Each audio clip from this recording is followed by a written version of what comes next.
Well, with Pope Leo's first public mass just a few days away now, 7 News sat down one-on-one with local scholars to learn how the new pontiff may lead the more than 1 billion Catholics worldwide, and that includes more than 1 million Catholics across the DMV. A new pope typically comes with a new style. The world has its sights on Pope Leo XIV. This new pope is no longer a cardinal.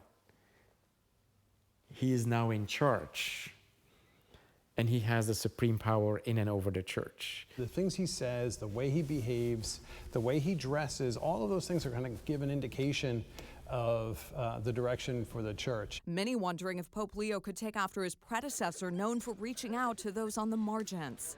Francis, again, when he stepped out on the balcony for the first time, he already began the process of stripping away some of the pretenses associated with the office.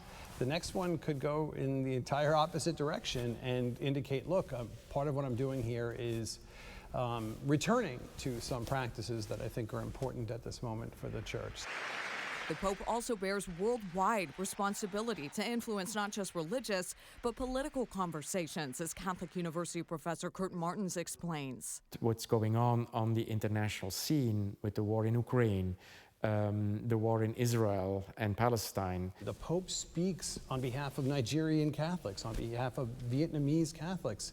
He's got a perspective that is less parochial and more, universal. And I think that lends a kind of power to it. As the new Pope shares who he is, Catholic University's Susan Timoni says one tenet of Pope Francis's leadership should be carried through. What we've learned from Pope Francis, he never tired of saying everyone's welcomed. He wanted to create opportunities for this kind of dialogue, that rather than remaining separated and not talking to each other, that there's a way that we can come together to talk with each other.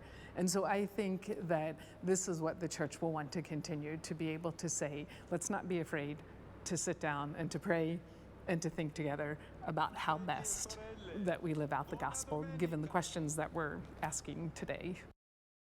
So much insight there. As 7 News is on your side tracking local reaction from the Pope's inaugural Mass, May 18th. We'll bring you our coverage both here on air and on WJLA.com.